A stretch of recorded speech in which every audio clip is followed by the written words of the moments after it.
The GLC X can receive a pressure signal from either a basic switch or from an analog pressure sensor. This walkthrough will cover programming it for a pressure sensor. Press the up and down arrow keys together for a few seconds to put the device into setup mode, and then use the right arrow or enter key to make the following selections.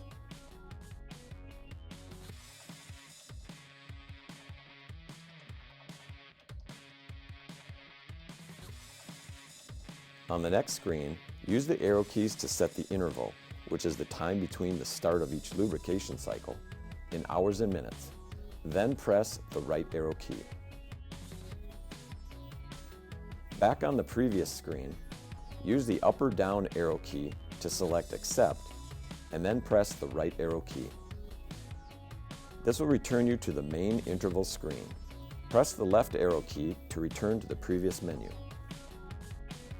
Use the up or down arrow keys to select End On, and then press the right arrow key.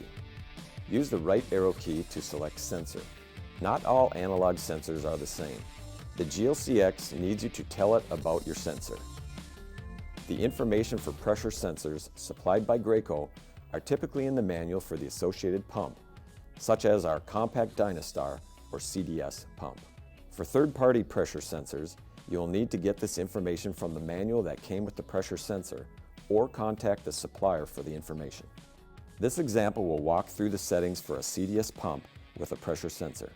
Now if the device is timed out, press the up and down arrow keys together for a few seconds to put the device into setup mode again, and then use the arrow keys to make the following selections.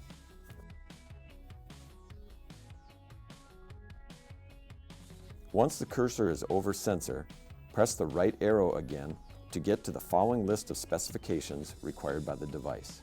Select Timeout and use the arrow keys to enter the time you want to allow for the pressure to build before the controller goes into an alarm state. After the correct time for the application is set, press the right arrow key to return to the previous screen. Next, use the arrow keys to select Type and then choose 1 to 5 volt. Then press the right arrow key. Again, this is a setting for a CDS pump with a pressure sensor. For other pressure sensors, check their manual or contact the supplier for the correct settings. Use the arrow keys to choose Units to set the unit of measure. Select your preferred unit of measure and press the right arrow key to return to the previous screen. For now, choose PSI and you can change it later if you prefer something different.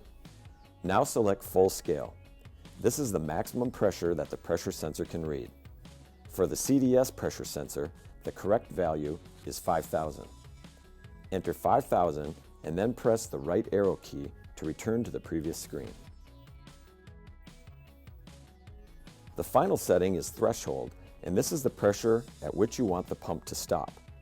This will vary from one system to the next and depends on several factors, including the type of injectors and the maximum rating of the weakest component in the system. This pressure must be reached before the end of the timeout period to prevent the controller from entering the alarm state. Determine the correct threshold value for your system. Use the arrow keys to input the number and press the right arrow key to return to the previous screen. And finally, select Accept and press the right arrow key to save all of these changes in the device. This will return you to the main End On screen. Note that the cursor may be over timer, but the top of the screen will still show End On, Sensor. Press the left arrow twice to go back to the main setup screen, and then use the down arrow key to move the cursor down to Output 2. Press the right arrow to select Output 2. Use the arrow keys to make the following selections. After selecting Vent Valve, be sure to select Accept on the previous screen, and then press the right arrow key. This will return you to the main setup screen. Press the left arrow key to leave setup, or use the other arrow keys to make another selection.